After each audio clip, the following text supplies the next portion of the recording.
Boa tarde. Boa tarde. Está no ar mais uma notícia Renata. Fome no Brasil atinge mais de 10 milhões de pessoas. A cada 19 horas, uma pessoa LGBTQIA+, é assassinada ou comete suicídio no Brasil. 9,1% dos negros com 15 anos ou mais são considerados analfabetos funcionais. A sociedade luta por mais sororidade. Dados divulgados pelo IBGE relatam que mais de 10 milhões de pessoas no Brasil vivem em situação de insegurança alimentar grave. Em outras palavras, essa multidão, que inclui crianças, passam fome em todo o Brasil. Vamos falar agora com a repórter Paola Porto, que vai trazer mais informações sobre a insegurança alimentar.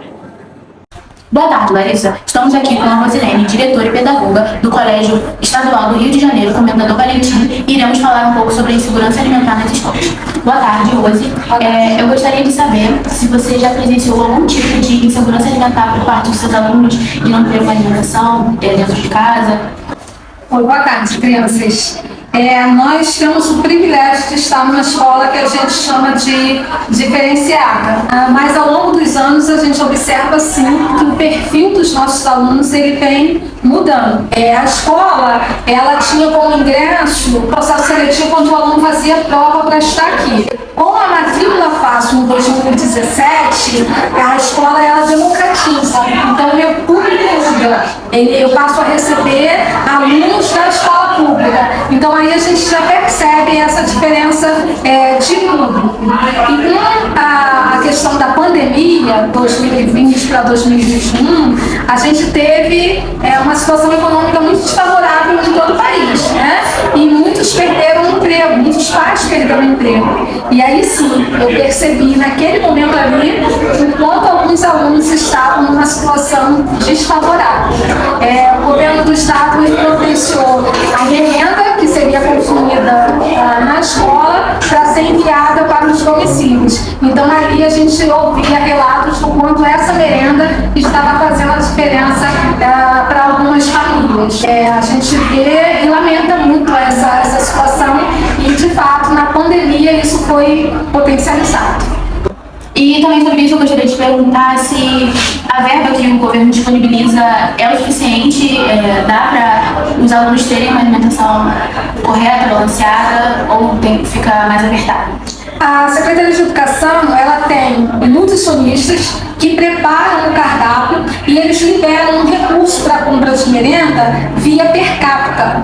Então, hoje a gente tem mais dificuldade porque a gente tem uma tabela, que é uma tabela com preço baixo, e hoje a nossa realidade, em função da inflação, com a inflação a gente não consegue comprar o que a gente comprava antes. Então isso dá um aperto muito grande a ponto da gente ter que fazer alguns ajustes no cardápio, que é totalmente permitido dentro da resolução, a gente pode fazer esses ajustes, porque a cada semana os preços a gente percebe que tem variação de preço e a gente fica em dificuldade.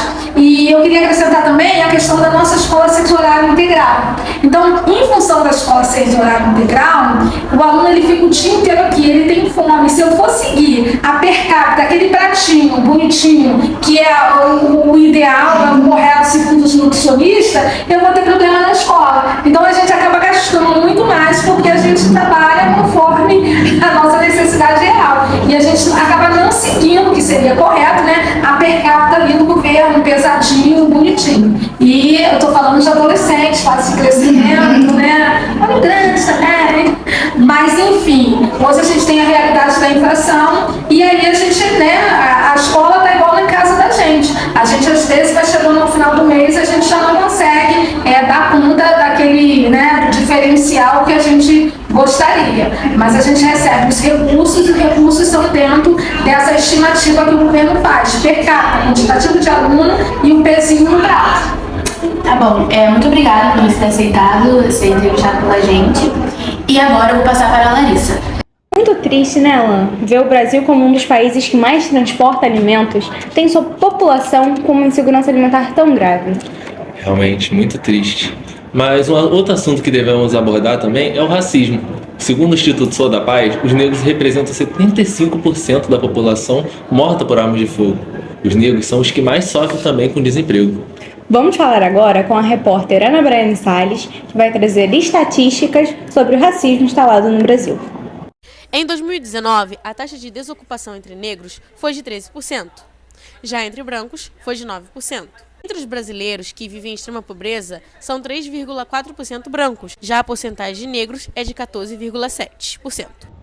Agora vamos chamar a repórter Aline Batista, que vai conversar um pouco com a merendeira Maísa, que vai falar sobre racismo no trabalho.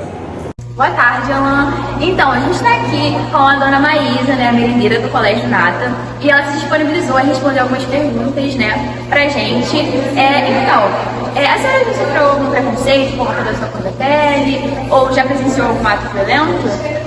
Preconceito a gente sofre sempre, né? Você entra, a primeira coisa que acontece, você entra numa loja, você compra escolha para ver onde você vai.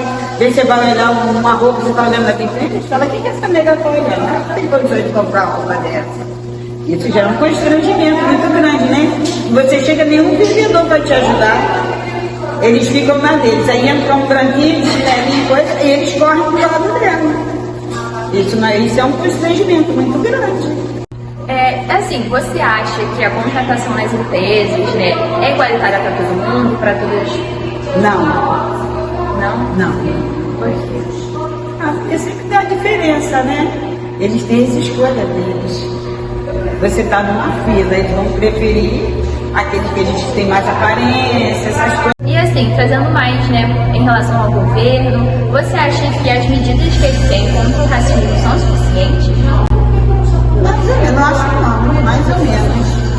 Tem uma hora de sob uma atitude, outra vez está ruim, outra vez está indo. Para mim é mais ou menos. Não vou dizer que está ruim nem que está bom, mais ou menos.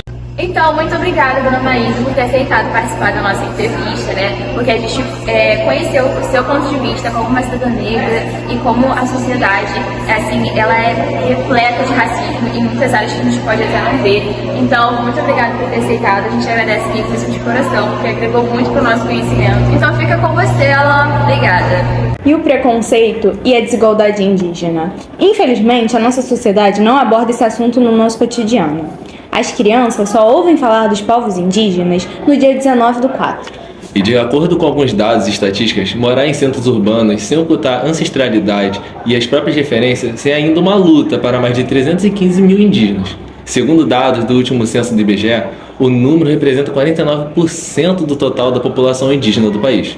Vamos assistir agora a reportagem feita pela repórter Ana Luz Pilato, que visitou a tribo indígena em Maricá, a aldeia Mata Verde Bonita.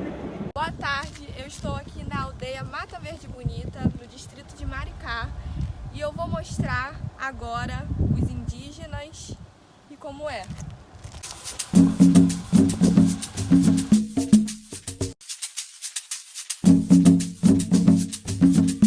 Eu estou aqui com o vice-cacique Edilson. Deixa eu te perguntar, vocês ainda utilizam a língua de origem de vocês, que é o Tupi-Guarani? Sim, a gente sempre mantém, né, a nossa língua, que é muito importante para nós, né? Essa língua, ela significa muito pra gente, né?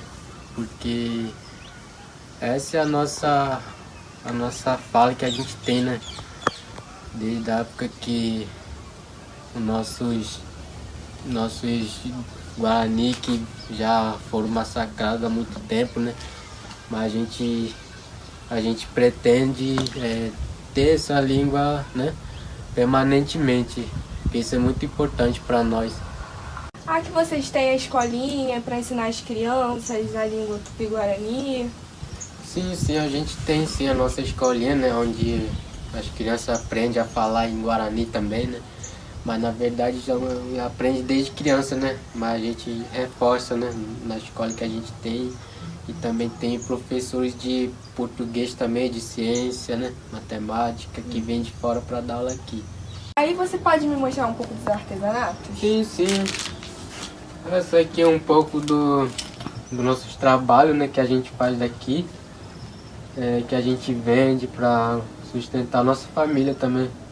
Essa aqui é a pita, né?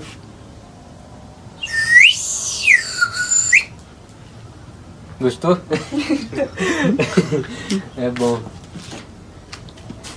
Esse aqui é um colar que a gente tem também, que a gente faz aqui mesmo.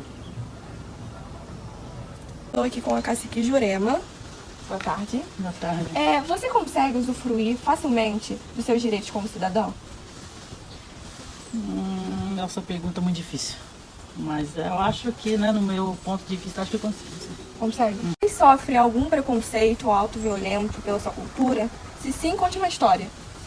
Assim, sim, né? A gente sofre muito porque quando a gente busca a nossa estudo, né, para nossos filhos, eu já passei por isso, porque é muito difícil você falar, né, da cultura, porque tem muita gente que não conhece a cultura guarani.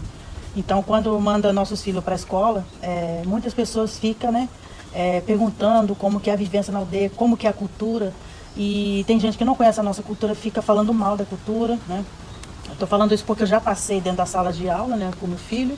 Foi aqui, né, aqui em São José, então é muito difícil pra gente estar hoje assim, mandando nossos filhos para fora da aldeia estudar, porque para melhor para os nossos filhos, né, buscar estudo, mas ele sofre sim, assim, que não estou falando que conhece muita história, né, de não conhecer a aldeia, só conhece a história. Uhum. Então é muito falado, muito assim de bom não, é muito falado de mal, entendeu? Ah, os índios é isso, os índios é aquilo, mas sendo que não é, né? Então, a gente vive a nossa cultura na nossa aldeia, não é como o pessoal comenta lá fora, né? Então, eu acho que todas as pessoas, os alunos que querem conhecer a aldeia, seja bem-vindo, né? Para conhecer a nossa cultura guarani, porque ela é muito importante para a gente, a nossa fala, a nossa dança, o nosso modo de viver dentro da aldeia. Uhum. Então, é isso. Obrigada pela sua Nada. participação. Obrigada por me receber tão bem aqui. Estamos presenciando uma porcentagem elevada de jovens sem moradia. Os casais homossexuais passam por dificuldades no processo de adoção, já que grande parte dos brasileiros tem uma imagem errônea dos casais LGBTQIA+, pois pensam que os casais do mesmo sexo são depravados, que têm uma vida desregrada, sem limites ou valores e com maus hábitos. Agora vamos falar com a repórter Paola Porto, que vai trazer dados sobre a dificuldade de adoção de casais homossexuais. Boa tarde, Alan. Hoje estarei aqui para falar um pouco sobre as estatísticas de adoção por casais homossexuais. Segundo a revista Veja, 20% dos casais homossexuais conseguem ter filhos, porém apenas 2,9% desses casais têm filhos adotivos, o que é muito triste, porque 70% dos jovens vivem em situações de rua ou em lares adotivos. E segundo o portal de notícias do Mato Grosso, há uma crescente de 34% de casais que adotam crianças, o que é muito bom e vem melhorando conforme o passar do tempo. E agora irei passar para o entrevistador Davi Evandro. Boa tarde, Paola. Estamos aqui com o professor Daniel do Colégio Nata. Ele se disponibilizou para responder algumas perguntas sobre a comunidade LGBT. Então, professor, o senhor acha que a comunidade LGBT tem dificuldade em arrumar emprego na área assim, de trabalho? Então, eu acredito que para algumas profissões realmente é bem mais difícil, né? No geral, a preferência é sempre por um público heteronormativo e o público da diversidade tem dificuldade sim de arrumar empregos. Para alguns poucos empregos, algumas poucas vagas, né, existe até uma preferência pelo público LGBTQ e a mais. Mas em relação às vagas gerais, é bem complicado ainda, por conta do preconceito, por conta do visual que as pessoas têm, por conta do comportamento, do jeito. Infelizmente a gente ainda vive numa época que o gênero, a sexualidade é um fator que determina a pessoa ser apta ou não para as vagas. Isso é uma coisa bem ruim, que a gente precisa mudar ainda. Então, né? Você já presenciou algum ato homofóbico, ou então já teve... Ou então você mesmo já praticou homofobia com o senhor? Se eu já sofri a homofobia? Então, que eu lembre assim, não, mas muitas vezes as coisas acontecem de um jeito mais velado, né, de um jeito que a gente não percebe. Então, é bem complicado assim, eu dizer que nunca presenciei, né, e dizer que eu nunca sofri, porque o preconceito muitas vezes está escondido, né, escondido em brincadeiras, escondido dentro do próprio ciclo de amizade nosso. A gente pode sofrer preconceito e de todos os tipos, né, inclusive preconceito sobre sexualidade. Agora, presenciar é muito mais fácil. Acredito que já, inclusive dentro da escola, né? com colegas, alunos, né, praticando homofobia com os colegas, é uma coisa que é mais comum de ver. Mas em relação a adultos, dentro do ambiente de trabalho, dificilmente eu consigo identificar, porque acontece de um jeito mais velado, mais sutil. Por que você acha que a comunidade hétero tem dificuldade em aceitar a comunidade LGBT? Então, é difícil responder, né, pelos héteros, né, porque que existe uma dificuldade. Mas eu consigo imaginar que tem a ver com uma insegurança, né, principalmente do homem hétero cis.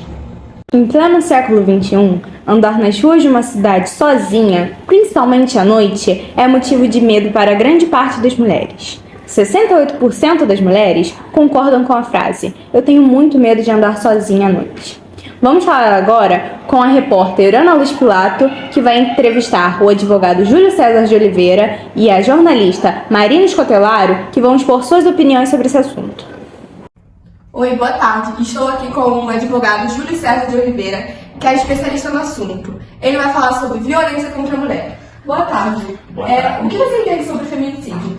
O feminicídio, na verdade, ele é um homicídio praticado contra a mulher. Ou seja, se o cidadão mata um homem, ele comete um homicídio. O feminicídio, ele é um homicídio praticado contra a mulher, um assassinato contra a mulher, porém em determinadas situações. Não são todos os assassinatos contra a mulher que se podem caracterizar como feminicídio. O que acontece com o agressor? Ele vai preso? Se sim, quanto tempo de prisão? Caso ele venha a cometer o feminicídio, de fato, ele pode pegar uma pena de 12 a 30 anos de prisão. Diferentemente do homicídio, que a pena máxima é de 20 anos. No caso do feminicídio, por ser uma mulher e tal, nessas condições, ele pega uma pena de 12 a 30 anos de prisão. Estou aqui com a jornalista Marina Escotelaro. Ela vai falar sobre feminicídio. Boa tarde, Marina. Você se sente segura saindo sozinha nas ruas? Não, eu acho que nenhuma mulher se sente segura saindo sozinha, né? Até porque todos os dados indicam um número muito alto, tanto de estupro quanto de abuso à mulher na rua e dentro de casa. E no ano passado, por exemplo, a cada 10 minutos uma mulher foi estuprada no Brasil. E apesar dos números de feminicídio, de morte de mulheres no Brasil ter caído de 2020 para 2021, os dados ainda são muito altos e a assistência às mulheres também não é adequada. Você conhece alguma mulher que tenha passado por violência? Eu acho que toda mulher conhece uma mulher que tenha passado por violência, né? Quem nunca, numa roda de conversas, ouviu um relato de uma violência na rua, seja por meio de uma fala agressiva ou alguma mulher que tenha sido estuprada. Marina, obrigada pela sua entrevista. E fica com você, Larissa. O Notícias Nato acaba agora. Fiquem agora com as próximas programações. Boa tarde. Boa tarde.